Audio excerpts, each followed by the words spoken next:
시심으로 함께하는 한간사의 말씀 묵상.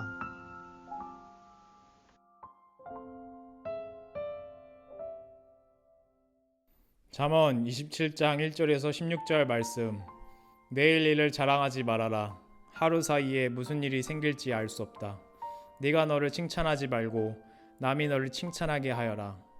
칭찬은 남이 하여 주는 것이지 자기의 입으로 하는 것이 아니다.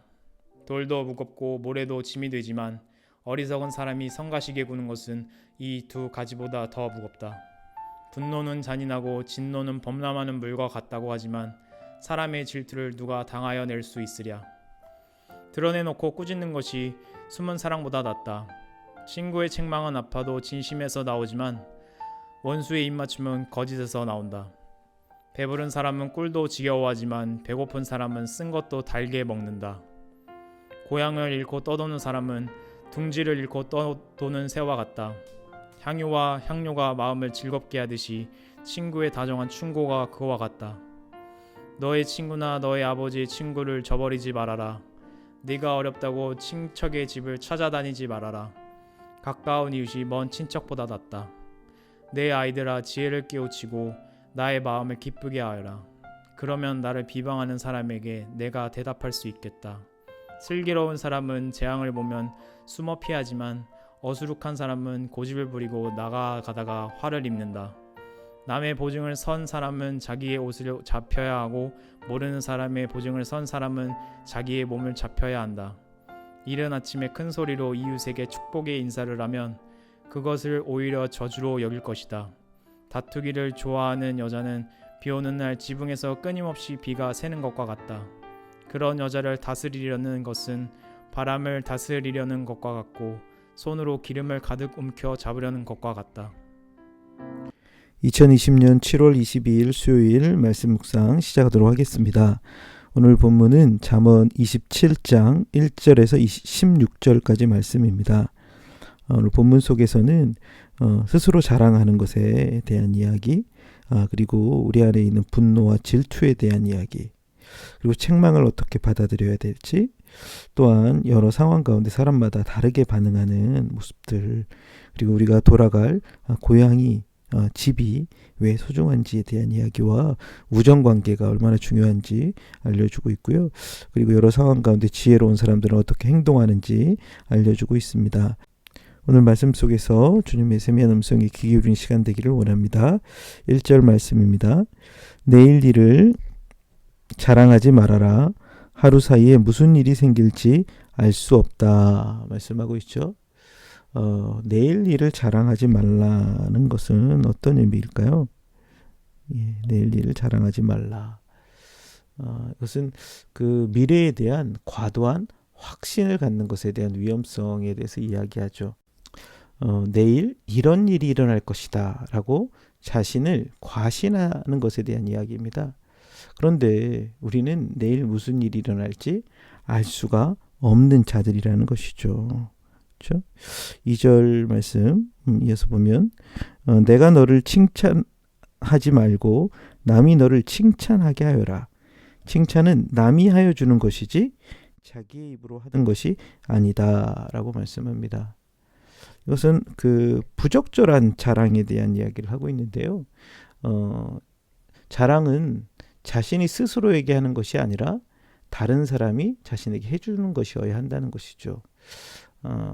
자신이 어떤 것을 잘했을 때 자신 스스로 자랑하기보다는 어떻게 하는 것이에요?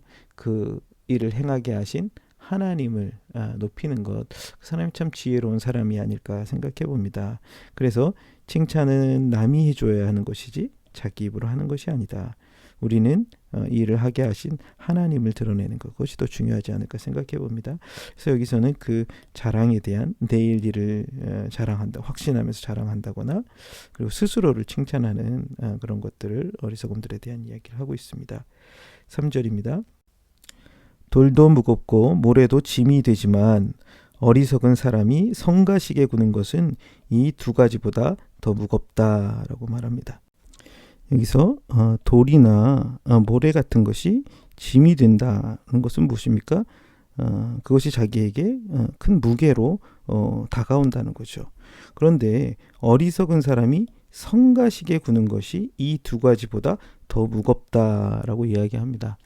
여기서 그 어리석은 사람이 성가시게 구는 것이라고 표현하고 있는데요. 이것은 그 개역성경에서는 미련한 자의 분노는 이 둘보다 더 무겁다라고 이야기하고 있죠.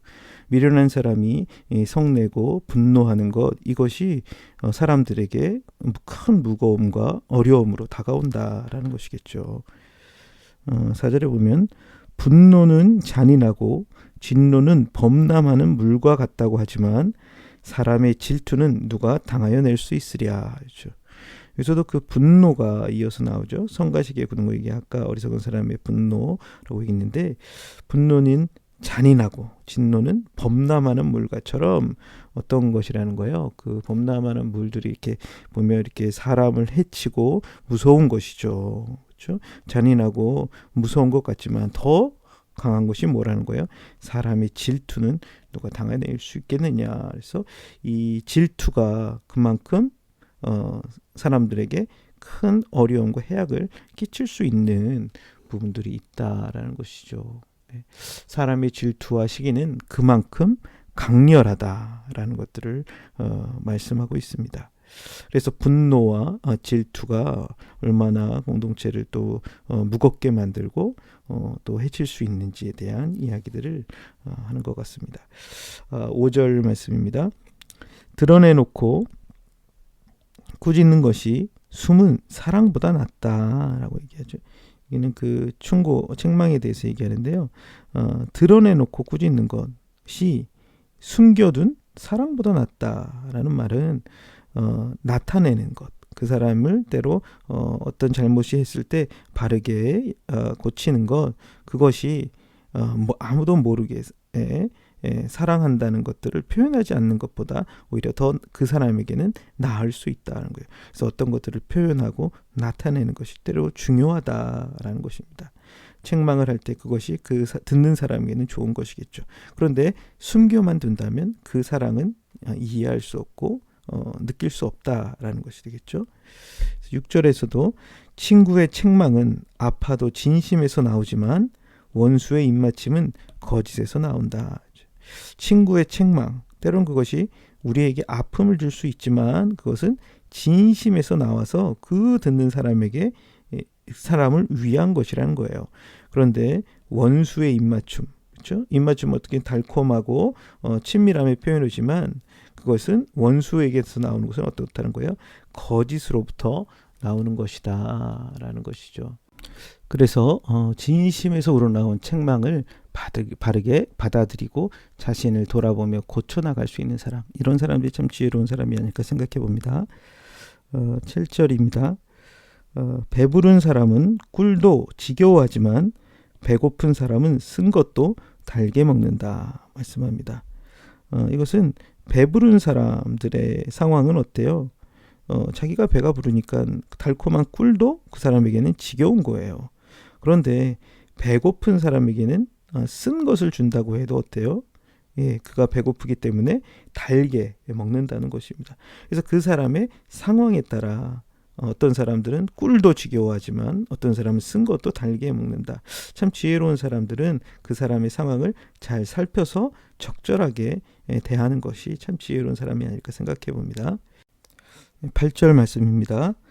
고향을 잃고 떠도는 사람은 둥지를 잃고 떠도는 새와 같다 말씀하고 있습니다. 여기서 이제 그 고향이라고 표현되는 부분은 예수 성경에서는 이제 홈이라고 표현하고 있는데요.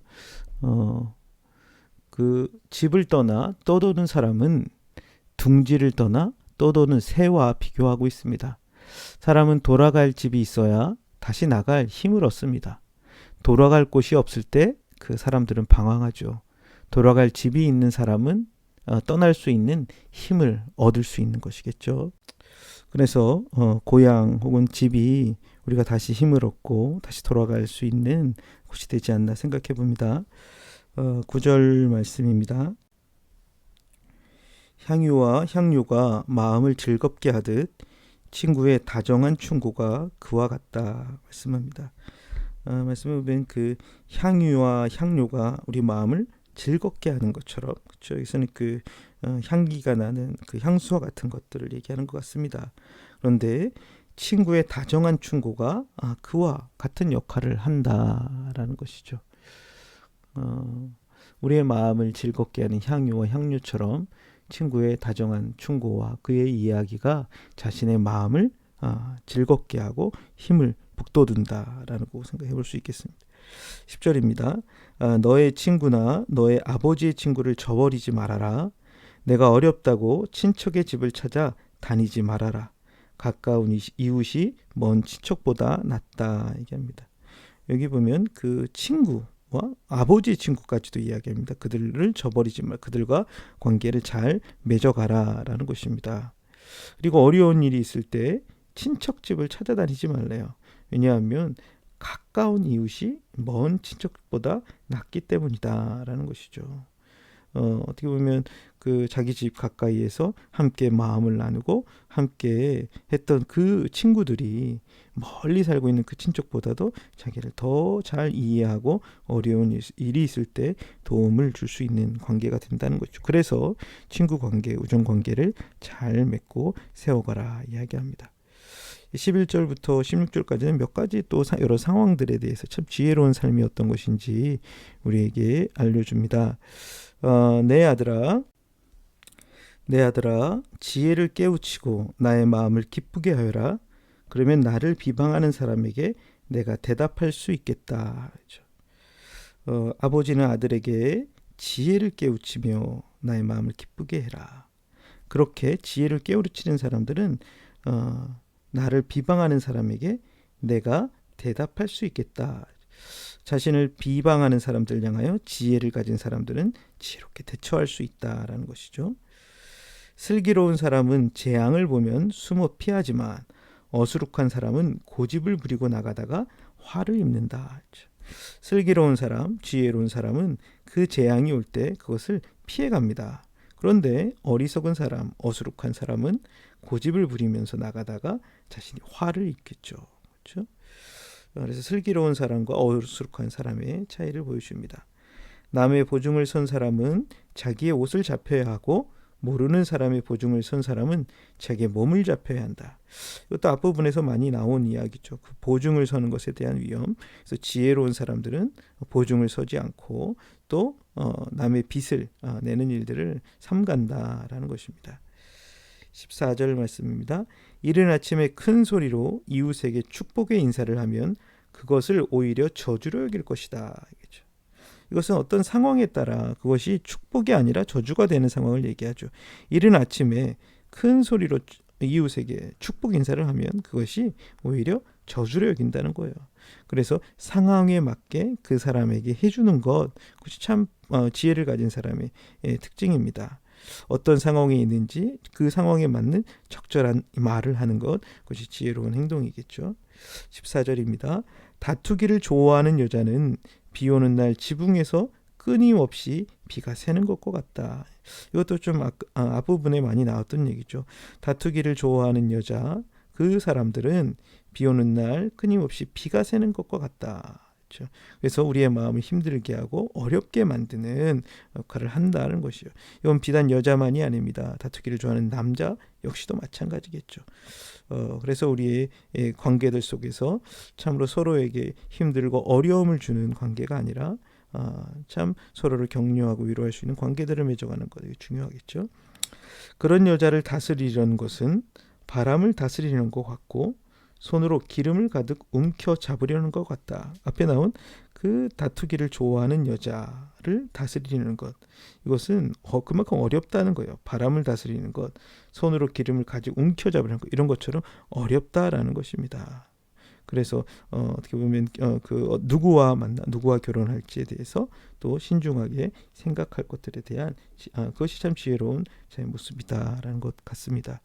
오늘 말씀에서는 좀 여러 가지 이야기들이 나오지만 참 각자에게 또 주시는 교훈들이 있을 거라는 생각이 듭니다.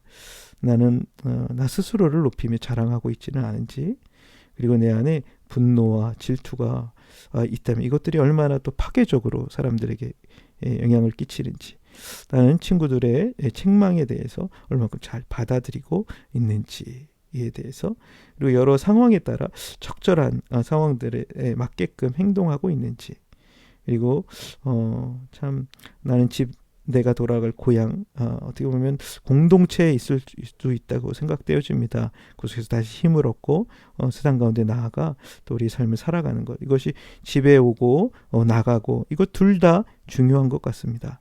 그리고 우리는 우정을 소중하게 여기고 우정관계를 맺고 살아가고 있는지, 지혜로운 삶의 여러 모습들 생각해 보면서 참으로 지혜를 가진 자로서 적절히 이야기하며 여러 상황들 속에서 지혜로운 말과 행동들을 하는 것의 중요함에 대한 또 말씀 살펴보았습니다. 각자에게 또 주신 교훈들을 붙들고 남은 하루도 우리가 살아갈 수 있었으면 좋겠습니다. 함께 같이 기도하겠습니다. 하나님 아버지, 참 지혜롭게 사는 것이 무엇입니까? 참 스스로를 높이고 자랑하는 것이 아니라 하나님, 참 우리의 삶 속에 당신의 영광이 나타나게 하는 것, 그런 지혜를 가진 자로 살 수 있도록 도와주십시오.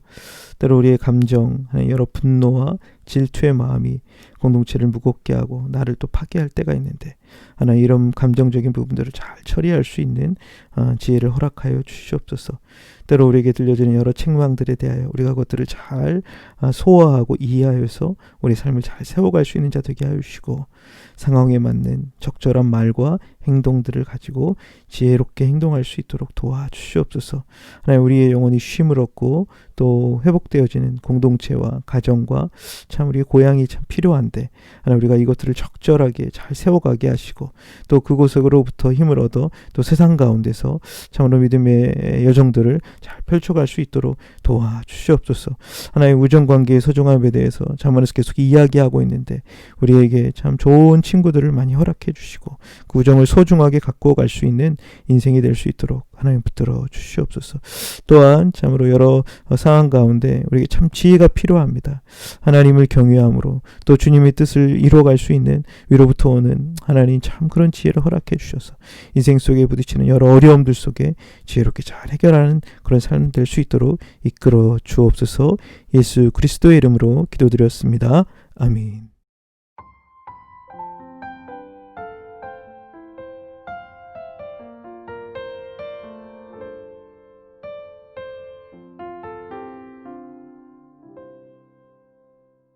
좋아요, 구독 꾹꾹 눌러주세요.